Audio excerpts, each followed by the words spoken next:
Welcome back. हुकूमत की तरफ से जारी की जाने वाली गंदम खरीदारी पॉलिसी खुद एक बहुत बड़ी कंफ्यूजन है। पंजाब में 1 करोड़ से जायद काश्तकार मौजूद हैं, जबकि हुकूमती डेटाबेस में सिर्फ 6 लाख किसान रजिस्टर्ड हैं और इन 6 लाख में से भी सिर्फ 1,20,000 को बारदाना देने के लिए शॉर्ट लिस्ट किया गया है। आइए इस पॉलिसी के बारे में मजीद जानते हैं। रवां साल पंजाब भर में कम या ज्यादा रकबे पर गंदम काश्त करने वाले किसानों की तादाद तकरीबन 1 करोड़ है, जबकि तकरीबन 17 मिलियन एकड़ रकबे पर गंदम काश्त की गई है और तकरीबन 24 मिलियन मैट्रिक टन गंदम की पैदावार का तखमीना लगाया गया है। गंदम काश्त करने वाले किसानों में से अक्सर व बेशतर किसानों की ख्वाहिश यही है कि हुकूमत उनसे गंदम खरीदे, मगर हुकूमती क्राइटेरिया के मुताबिक तकरीबन 10 मिलियन किसानों में से सिर्फ 1,20,000 किसान ही पूरा उतर पाए और उनसे भी टेक्निकली सिर्फ 2 से 3 एकड़ की गंदम खरीदी जाएगी। यानी कमर्शियल स्केल पर गंदम काश्त करने वाले किसान इस बार हुकूमत की नजरों से ओझल ही रहे। एक तरफ हुकूमत कमर्शियल फार्मिंग पर जोर दे रही है और दूसरी तरफ गंदम खरीदारी में बड़े स्केल के किसानों का कोई कोटा तक मुख्तस नहीं किया जा रहा। इस वक्त हमारे साथ सूबाई वज़ीर खुराक बिलाल यासीन साहब मौजूद हैं। उनसे पूछते हैं कि जो गंदम की सूरत हाल है वो कब तक दुरुस्त होगी और किसानों के मसाइल कब हल होंगे। अस्सलाम वालेकुम सर। जी वालेकुम अस्सलाम। सर, सबसे पहले ये बताएं कि इस वक्त तकरीबन सारा जनूबी पंजाब जो है वो गंदम सस्ते दामों फ़रोख्त कर चुका है। 3,000 से 3,200 रुपये में फ़रोख्त हो रही है गंदम। मायूसी फैल रही है किसानों में। हुकूमत पंजाब कब तक बाइंग शुरू करने जा रही है? इस तरह की बात नहीं है। इंशाल्लाह हम किसान को उसकी जो मुआवजा है उसकी मेहनत का पूरी कोशिश करेंगे कि उसको सपोर्ट प्राइस के करीब और सपोर्ट प्राइस उसको दिलवाएं हर सूरत में। सर, सीड कंपनीज भी जो बताए गए रेट पे कम से कम 30% कम रेट पे बाइंग कर रही हैं।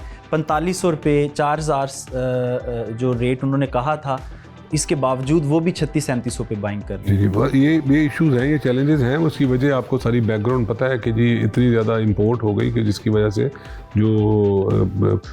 जो अनरेस्ट आया हुआ है, तो इसके लिए लोगों को बताना बहुत ज़रूरी है कि इसकी रिस्पॉन्सिबिलिटी किस पे है। और इसमें प्राइम मिनिस्टर शहबाज शरीफ साहब ने एक फैक्ट फाइंडिंग कमेटी भी बना दी है जो 1-2 दिन में अपनी रिपोर्ट देगी और उनसे पब्लिक करेंगे। फैक्ट किसान होल्ड कर नहीं सकते। जो छोटा किसान है उसके पास इतना स्टोर ही नहीं है कि 4-5 एकड़ की गंदम जो है वो स्टॉक करें। तो ऑब्वियसली तकरीबन 20-25 दिन हो चुके हैं कटाई शुरू हुई और किसान सेल कर रहे हैं। अभी तक कोई डेडलाइन है हमारे पास कि कब से हुकूमत शुरू करेगी बाइंग? यही पॉइंट है आपका, बड़ा वैलिड पॉइंट है कि आपने कहा जी छोटा किसान, तो छोटे किसान तक हमारे पास डाटा मौजूद है। हम उस पर वर्किंग हो रही है, उसका सारी ऑप्शंस पे गौर हो रहा है और ऑप्शन तैयार हो चुकी हैं। हम इंशाल्लाह देखिएगा कि आने वाले दिनों में जो छोटा किसान है उसके जो उसके इशूज़ हैं उनको एड्रेस भी करेंगे। कमर्शियल स्केल का जो फार्मर है उसको हम सिस्टम में से माइनस कर रहे हैं। तो जब तक सर कमर्शियल स्केल का फार्मर प्रोडक्शन नहीं करता तो छोटा फार्मर तो आधी से ज़्यादा खुद रखता है, कुछ मार्केट में देता है। जो कमर्शियल स्केल के फार्मर को हम सिस्टम से माइनस करेंगे तो फिर लार्ज स्केल की प्रोडक्शन वापस कहाँ से आएगी? देखिए, मैं आप इसकी बैकग्राउंड पे जाता हूँ कि मैं इसमें आपको थोड़ा सा बताऊँ कि गवर्नमेंट टोटल जो ट्रेडिशनली जो प्रोक्योरमेंट करती है ना, वो करती है 4 मिलियन मैट्रिक टन। और इस जो हार्वेस्टिंग होती है ना पंजाब में, वो 22 से 23 मिलियन मैट्रिक टन होती है। तो अगर 22-23 मिलियन मैट्रिक टन में से सिर्फ 4 लाख वो जो गवर्नमेंट प्रोक्योरमेंट करती है उसको निकालें तो रिमेनिंग जो 20 लाख है वो भी तो एग्जिस्ट करता है ना। तो ये मार्केट जो है बाकी सारी चीज़ों की जिस तरह मार्केट अपनी जगह खुद बनाती है, इसी तरह वीट की मार्केट भी अपनी जगह खुद बनाती है। तो सर, जो फ्लोर मिल्स हैं और बाकी सीड वाले हैं या बाकी जो स्टॉक करते हैं गंदम, उनको गवर्नमेंट ने कोई SOPs नहीं इशू किए कि आप जो सरकारी कीमत है उससे नीचे बाइंग मत करें?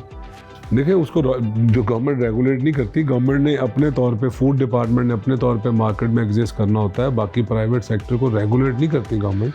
हाँ, उसकी सुपरविजन रोल ज़रूर होता है, उसको रेगुलेट करने का कोई इख्तियार गवर्नमेंट के पास नहीं है। हमने ये ज़रूर देखा है कि उनके स्टॉक टेकिंग रखी है कि जो हमारे फ्लोर मिलर्स हैं उन्होंने कितनी 4 लाख मैट्रिक टन के करीब उन्होंने ली है। फर्दर भी उनको हम कह रहे हैं कि जी इनको फोर्स कर रहे हैं कि जी आप इस पर लें, बट इसमें ये नहीं है कि भी आप उनको फोर्स कर सकें कि इस रेट पे आपने लेनी है। अच्छा सर, आप हर डिस्ट्रिक्ट में मेरे सभी के साथ, मैं नाम थोड़ी ले, सभी के साथ राब्ते में हूँ। हर डिस्ट्रिक्ट में एक तंजीम बनी हुई है भाई।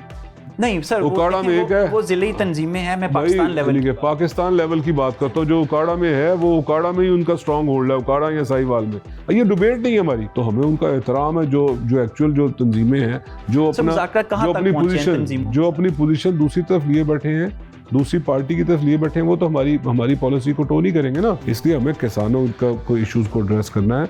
हमने किसानों की आड़ में पॉलिटिक्स नहीं करने देनी। जो किसानों की आड़ में पॉलिटिक्स करेगा उसके साथ कानून अपना रास्ता कहा जा लेगा। रहा है कि गवर्नमेंट ऑफ पंजाब जो है वो वीट बाइंग बंद कर रही है, क्लोज कर रही है, ओपन मार्केट पे छोड़ रही है। इसमें कॉन्टेक्स्ट है अभी it's too early to say anything. जी बिलाल यासीन साहब, आपके वक्त का बहुत शुक्रिया। किसानों की आखिरी उम्मीद इस हुकूमत से है और आपकी पॉलिसी से है, जो पॉलिसी आप अनाउंस करने जा रहे हैं। अब ये पॉलिसी किसानों के हक में होती है या किसानों के मुखालिफ होती है, अब वक्त ही बताएगा। बहरहाल किसान आपसे उम्मीद लगाएगा।